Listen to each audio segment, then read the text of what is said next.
Welcome to Q&A practice. Let's start out with some colloquy practice. And we will start with the defense attorney.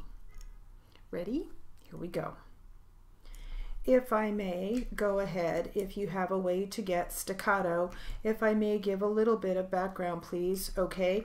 Anne and Ms. Sarah Richards both made the statements that my client was abusive. However, neither one of them ever admitted. They both admitted they had never seen any physical abuse and that the abuse mainly took place at emotional or verbal. Even the stepdaughter said, "I've never seen him hit her."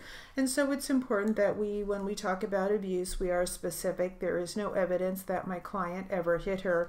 So you are saying that would be 1109 doesn't apply to verbal abuse, does it, Mr. Franks? No. Would you agree based upon that Mr. Allen is saying there is no statement by Ms. that you can show where the victim talks about being physically abused by the defendant? Well, I believe that the statement I mentioned to you from Anne Ryan quotes her as saying that she was, well, I take that back, just very abusive, but it doesn't say physically. It does on the last line, page 495, but again, there's no foundation. He's saying, look at 495. Within the last year, Sue told her Sam was physically, emotional, and verbally abusive, but Sue never said how long the abuse had been occurring. All right, so with that might have been just the police officer's statement. Let's assume it's not. Let's take it for all in. If that's the case, Mr. Franks, how is it admissible? Well, as 1109, I mean that particular part about the abuse, right? There's a time problem on that one too. Let's start off with this, back to the evidence code 1250 and the admissibility of defendants then, not defendant, victims then existing physical or emotional state, right? Yes. Isn't that what we are talking about? Yes, sir. And victim's state of mind in terms of future plans.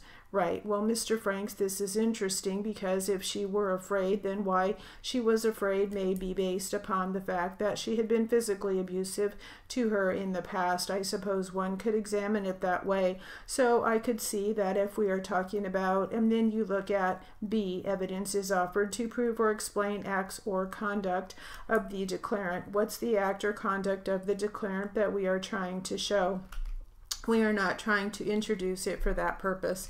Well, then stop using 1250, I think, right? Because that's, well, hold on, this is an or. Evidence is offered to prove the declarant's state of mind, emotion, or physical sensation at that time, or any other time when it is itself an issue in the action.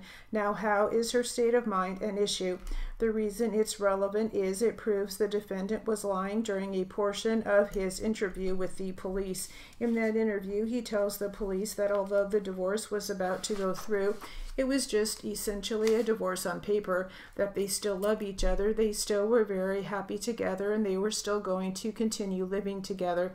He said the only reason we were doing this divorce is so that she could qualify for low-income medical insurance. Between the two of them, they made too much money, and she has health problems, and she needs to get health coverage provided by the government, I guess, and they couldn't qualify for that. So that statement, we contend, is a lie, and it is proven to be a lie because the victim was telling people she intends to leave as soon as this house is sold so she can live with her daughter in Oregon. So that contradicts the defendant's story. Mr. Allen, that's not what this is about. 1250 says, and I'm sure the court has it right there, evidence of. Honestly, I just read part of it, but now that we've all got it in front of us, don't bother reading it. Just tell us what you think it means. Well, her state of mind really is irrelevant in this. What the district attorney wants to prove is that my client had a state of mind that would want her not to leave, or that my client had a state of mind that was upset that she intended to leave, not what her state of mind was. And they are trying to get in all these past emails and statements by other people to say that she wanted out, she wanted out, she wanted out, but that doesn't have anything to do with the issues in this case of what was his state of mind and whether or not that had anything to do with her disappearance. In other words, Mr. Franks, I think he's arguing that there's no evidence that his client, the defendant, knew what her state of mind was. It would show that obviously if she was planning to leave and was unhappy in her marriage, a reasonable person would know that the defendant would know that. I mean, any reasonable person looking at it from the outside would say, if we have a woman who is planning to leave and she's very unhappy, it would be not common sense to think that the defendant was under the mistaken belief that she was happy and was going to stay. Isn't that a reasonable inference a jury could draw from the evidence, Mr. Allen? I suppose it is, Your Honor. There is a little stretch there in the chain of logic, but it is an inference that they could. And I suppose I should stop with the Socratic approach. I'm not trying to get you to agree with me. Obviously, you need to make your record. Obviously, you are very professional, courteous, and I know you don't want to say, no, Your Honor, that is a ridiculous interpretation of the facts. I've known you, and I appreciate that, and I feel it's my fault for couching my question in those terms. I think it's more appropriate for me to say, I think Mr. Franks may be right, that if all the external circumstances tend to indicate that someone is unhappy in a relationship and there's a divorce filed, then I think that there's at least a reasonable suggestion that the other party, as it were, should be on some notice that maybe someone is not happy in the relationship, and if there are then statements made by that other party to a law enforcement officer after the death of the other spouse, then one might conclude that a motivating factor in giving a dishonest response, among other reasons, a person might lie embarrassment. They are Roman Catholic and they don't want to be seen as someone who is really going to get divorced or whatever. I don't know what reasons somebody might possibly have otherwise, but if someone is giving a dishonest statement, we know from our jury instructions and just from logic that the making of a false statement when accused of an offense can be circumstantial evidence of knowledge of one's guilt, and the jury would be so told. So I think that from what I'm hearing, it sounds like with all the arguments that come in on both sides, this is information that the jury is probably going to become apprised of. All right. Enough for the colloquy practice. Let's try some Q&A.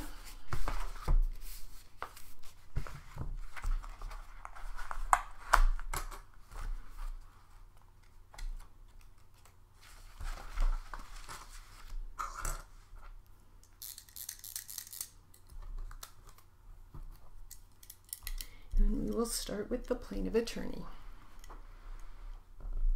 Ready? Here we go. Let me stop you there and ask those questions, if I may. First of all, what is luminol? Like phenolphthalein, luminol is a chemical test that reacts with blood. It's more sensitive than phenolphthalein.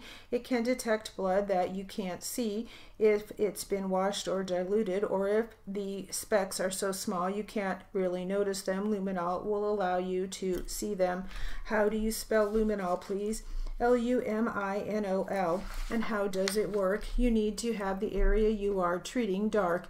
When luminol is sprayed onto a blood stain, it gives off light, so it glows. Anything that's glowing. Here in the dark, we circle with a piece of chalk and then go back with the lights on, looking at the areas we have circled to see if we can see anything, and then attempt to swab that area and test it again with phenolphthalein. Phenolphthalein is also presumptive for blood. It's more specific than luminol. Some things will react with luminol, such as a copper penny. The lead seals we use. Bleach reacts very strongly with luminol. These sorts of things. Cleaning reagents, chemicals. What types of cleaning? Did you say reagents? I did say reagents. What type of? First of all, what is a reagent? You buy a bottle of Bo Peep ammonia. Reagent is a word that we use in the lab to mean some sort of concoction that you come up with for some specific use, okay? Something you put on your sink to clean with. I was going to say, can you give us a common everyday everyday example of a reagent, Clorox bleach. Okay, you were saying you were about to explain more on the reagents. So luminol is more sensitive, but it's less specific than phenolphthalein. So if it glows with luminol, then we would want to go back and retest that area with phenolphthalein. It's more specific to be useful for later analysis. We would want it to be phenolphthalein positive. Now, which residences were you asked to conduct this luminol process? Bob Adams and Jack Adams. And this was Tuesday morning. Yes, all right. And let's start with Bob Adams' house. What, if anything, did you find there that had previously not been examined or determined or observed? There were some visible bloodstains on the couch that we had previously not found, that we found with luminol. Other than that, there was nothing that we hadn't already seen. And when you found these stains on the couch react to the luminol, what did you do? Circled them with chalk. Then we looked at them. They were obviously red-brown color, but within the pattern of the couch material, we hadn't seen them previously. So we took cuttings of the couch material and collected the stains. And we will stop there. That will conclude our Q&A practice.